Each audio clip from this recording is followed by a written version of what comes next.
लोकसभा निकालात उत्तर महाराष्ट्रातील जळगाव जिल्ह्यानं भाजपच्या झोळीत भरभरून मते टाकली। त्याचा परिणाम महायुतीच्या अर्थात भाजपच्या स्मिता वाघ आणि रक्षा खडसे मोठ्या मताधिक्यांनी खासदार झाल्या। पण विधानसभा निवडणुकांच्या पार्श्वभूमीवर काही मतदारसंघात महायुती अंतर्गत मतभेद मोठ्या प्रमाणावर दिसून येत आहेत। काही ठिकाणी बंडखोरी देखील झाली आहे। अमळनेर विधानसभा हा जिल्ह्यातील महत्त्वाचा मतदारसंघ।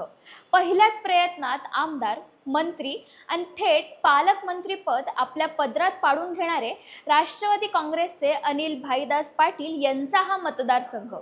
लोकसभेला आपल्या मतदारसंघातून महायुतीच्या उमेदवारास मोठं मताधिक्य देऊनही विधानसभा निवडणुकीत त्यांच्या समोर भाजप बंडखोर अपक्ष उमेदवार माजी आमदार शिरीष चौधरी आणि मवियाचे उमेदवार डॉक्टर अनिल शिंदे यांनी मोठं आव्हान निर्माण केलंय। त्यामुळे मतदारसंघात अत्यंत अटीतटीची तिरंगी लढत रंगणार आहे। मतदारसंघातली राजकीय गणितं काय आहेत? मतदारसंघात कोणाची भूमिका महत्त्वाची ठरणार आहे? त्या आधारावर विजयाचा गुलाल कोण उधळणार याचाच आढावा आपण या व्हिडिओच्या माध्यमातून घेणार आहोत। नमस्कार, मी आदिती आणि तुम्ही बघत आहात महाराष्ट्र भूमी। पण त्यापूर्वी तुम्ही जर आमच्या चॅनलला सबस्क्राइब केलं नसेल तर लगेचच सबस्क्राइब करा।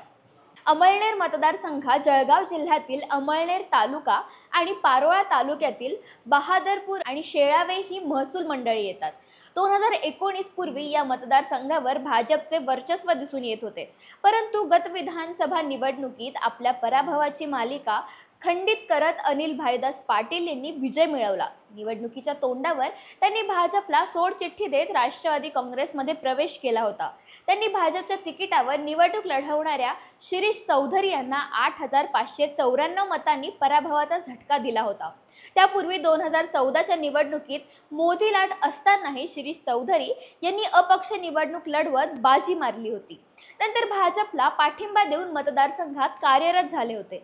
राष्ट्रवादी काँग्रेसमधील फुटीनंतर जिल्ह्यातील राष्ट्रवादीचे एकमेव आमदार असलेले अनिल पाटील यांनी अजितदादांना साथ दिली आणि महायुती सरकारमध्ये मदत व पुनर्वसन, आपत्ती व्यवस्थापन या विभागाची जबाबदारी त्यांच्यावर सोपवली।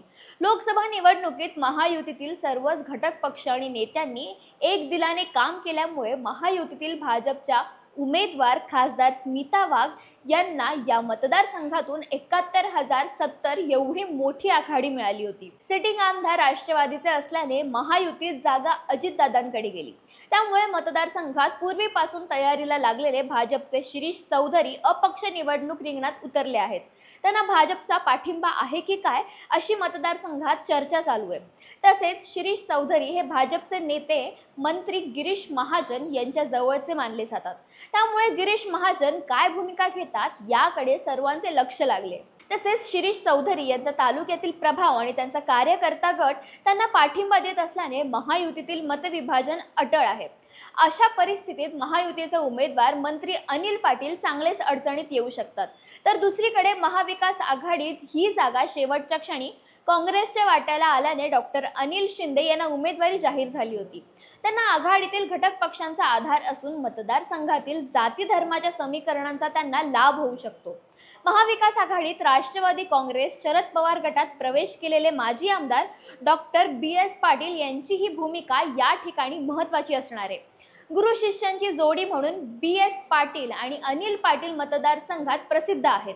तसेच ज्येष्ठ नेते कृषीभूषण माजी आमदार साहेबराव पाटील यांनीही शरद पवारांकडून उमेदवारीसाठी प्रयत्न केले होते। त्यांनी प्रदेशाध्यक्ष जयंत पाटील यांची भेटही घेतली होती। अजितदादांच्या जवळचे मानले जाणारे साहेबराव पाटील यांनी जनसन्मान यात्रेवेळी त्यांची भेट घेण्याचे टाळले होते। राष्ट्रवादीतील फुटीनंतर हे दोन मोठे नेते शरद पवार गटात असल्याने हेही एक आव्हान मंत्री अनिल पाटील यांना पेलावे लागणार आहे। तसेच आपल्यासोबत बंडखोरी केल्याने शरद पवारांनी अनिल पाटलांना घरी बसवण्यासाठी कडेकोट बंदोबस्त केल्याची चर्चा चालू आहे। असं असलं तरी उमेदवारी अर्ज दाखल करताना मंत्री अनिल पाटील यांनी मोठं शक्ती प्रदर्शन करत आपण 40 ते 50,000 मताधिक्याने निवडून येऊ असा विश्वास व्यक्त केला होता। गेल्या वेळी भाजपच्या तिकिटावर लढलो हा अपघात होता, पण मूळ अपक्ष असल्याने बंडखोरीचा विषयच येत नाही। विद्यमान मंत्र्यांविरुद्ध जनतेमध्ये प्रचंड रोष आणि आक्रोश आहे।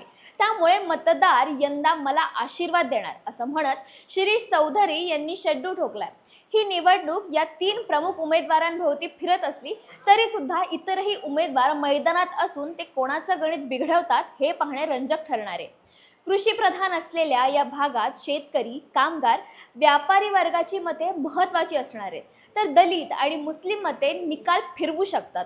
महायुतीतील फूट, राष्ट्रवादी काँग्रेसचे 2 गट, मतदारसंघातील स्थानिक समस्या यामुळे यंदाची निवडणूक मंत्री अनिल पाटील यांच्यासाठी अडचणीची ठरू शकते। माजी आमदार शिरीष चौधरी यांची मतदारसंघात स्वतंत्र ताकद असल्याने ते दोन्ही उमेदवारांना जोरदार टक्कर देऊ शकतात। महाविकास आघाडीचे उमेदवार डॉक्टर अनिल शिंदे प्रचारात स्थानिक समस्यांवर तोडगा काढण्याचे आश्वासने देत असून मतदार त्यांना किती साथ देतात हे येणारा काळच ठरवेल। अमळनेर मतदारसंघातून लोकसभेला महायुतीला मोठी आघाडी असली तरी सुद्धा त्या मतांचे विभाजन होऊन त्याचा फायदा अनिल शिंदे यांना होऊ शकतो। एकंदरीतच मतदारसंघात या 3 प्रमुख उमेदवारांमध्ये कट टू कट फाईट बघायला मिळणार आहे। मंत्री अनिल पाटील पुन्हा बाजी मारणार का? अपक्ष शिरीष चौधरी गुलाल उधळणार की डॉक्टर अनिल शिंदे आपला पंजा खोलणार? तुमचं मत आम्हाला कमेंट्सच्या माध्यमातून नक्की कळवा। धन्यवाद।